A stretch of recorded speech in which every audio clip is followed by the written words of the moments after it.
Hello, everybody. Hi. Hello. Tintin, this is such a funny time of year with you've got two movies that you're rooting for, and we know you've been honored so much. Do you still feel competitive? And can you pick between Tintin and Warhorse? Because they're both achievements of yours. I can't pick between any movies that I make, even looking way back between, my first movie and my most recent movie. I can't pick favorites among them. I think the weird thing was that the Tintin timing, I never would have, in my right mind, I never would have, released two movies within 5 days of each other. But that's sort of what happened here. It just kind of happened, and as we found out, they really weren't competitive. Tintin had a much younger family audience, and the great news was Warhorse was successful with a slightly older family audience, so there wasn't competition between those two, which worried me for a while. Did your kids have a favorite of those? Well, my little kids like, my 15-year-old loves Tintin, and my 19-year-old loves Warhorse. What can you say? Yeah. Percolating in its best capacity creatively for you? Like, has this been a special year where you sort of rediscovered new energy, new approaches to filmmaking, that kind of thing? Because it just seems like you're on fire. Yeah, this has been a really great year, and it was just a great year. I didn't work for. Sometimes I take periods of time off. Usually it's 3 years at a time, where I don't direct at all. I'll run DreamWorks and I'll produce, but I won't direct. And once these projects started, once the Lincoln script, I read that for the first time. I knew that was a film that I was desperate to make. And when Richard Curtis turned in his draft to Warhorse, I knew I'd be in production within 6 months on that. So it was a really nice year where all the energies kind of converged within 2010 and 2009 and 2010. Thank you. Yes. So this is a classic story. It's been around for a long time. What element was it that you hoped to bring out to play to the modern audience, the modern world, to make it relevant? Well, the thing of it is, it's not important to look for relevancy when you're trying to entertain people. The relevancy will actually come inside your own intuitive sense of having some kind of a standard or some sort of set of values, which I have. Peter Jackson has that. So basically, this is a friendship story, a buddy movie, if you will, like the old Bob Hope, Bing Crosby road pictures. It really is about Captain Haddock, and it's really about Tintin. It's that relationship, and it shows a man who is a reprobate and a terrible alcoholic who actually stops drinking, and when he does, he accomplishes something wonderful. So there is a deeply embedded message in that area. Stephen, right Yes. here. Film students still to this day, when they have, an idol who they're looking up to, you're still one of them. Even all the directors that have come since, people still mention you. How does that feel, knowing that there's film students right now, seeing your awards acceptance speech and then go to class on Monday working that much harder to, hopefully emulate the success one day? Well, what I think is wonderful is with film students who want to make movies the way I made movies, they have the phones, which is kind of like a movie studio. Their little phone is a portable movie studio. And they can make a movie with all of their friends, get it on YouTube, and have 4 million people watching their movie overnight, which I never had that advantage. My generation never had that growing up with 8 and 16 millimeter films. But the great thing about it is I've got a lot of kids that write to me and want to send me their short films. I look at a lot of short films a year. But then I turn around, and my heroes are Martin Scorsese and Clint Eastwood. So in a sense, it is kind of, we're all looking for inspiration. Young people look to our films. I look to my peers. And I look also back 60 years to our grandparents, so to speak, who we learned everything from. Over here, Stephen. Yes. Stephen, to your Wait, left. where to your are you? left. Where are you? Hi. Over here. Oh, there you are. Yeah. Sorry. This is a question from HFPA Digital's Twitter followers. Yes. They want to know what is it about a project that makes you want to direct it? I don't know. It is no one thing. There's no one. I think my movies are very eclectic. I try very hard to not make the same movie unless I'm making a sequel.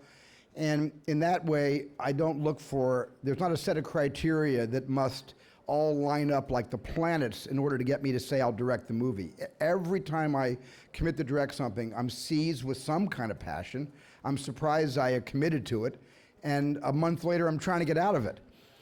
But once I commit, and I go through with it, because I think that's the pure energy or the pure truth of finding something that you're right for, that you feel that you can't live without making. Even when I change my mind, I know that first initial intuition is I have to stick with that. But there's no one kind of a movie, there's no set of criteria I look for. Yes. Hey, Stephen? Oh. Sorry, were you done? Up front to your right. Yes, Hi, yes. how you doing? Congratulations. I was just wondering, this year in particular, we've seen a lot of live action directors taking a stab at animation and vice versa. And I was just sort of wondering, when speaking to your peers, when speaking to other live action directors, if they were to show an interest in animation, if they were to ask you, should I do this? What's the challenge? Was it fun? I mean, what would you say to them? Well, I'd say you're finally going to get a chance to get behind the wheel of your own car without the driving teacher sitting next to you, which is what animation gives to a director. Gives you so much rope to hang yourself with, because you do everything.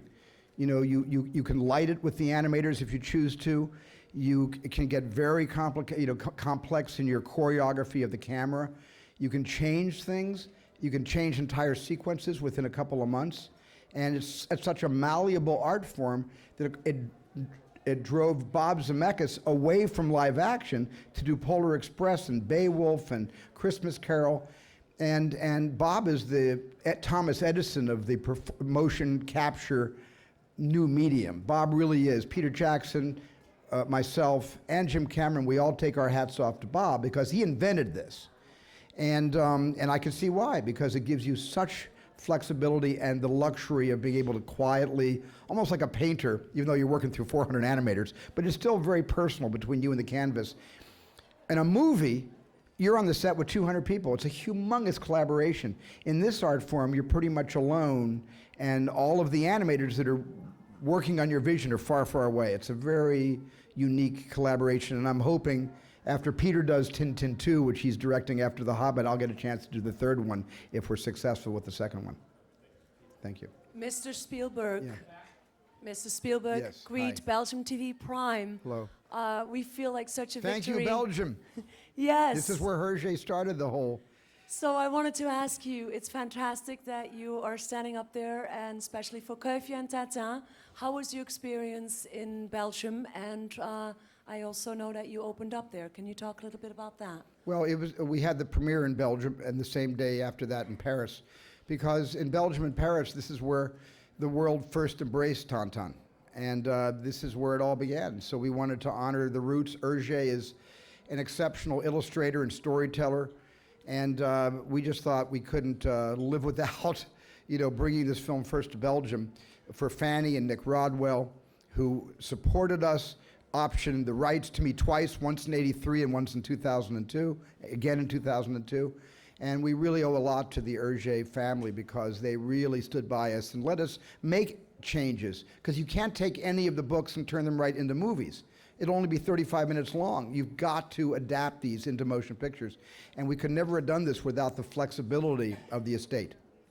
Mr. Spielberg, Who am I? up front right here. Okay, right there here you up are. front. You finally got the microphone. Finally, You were very patient. Congratulations on the win tonight. Thank you.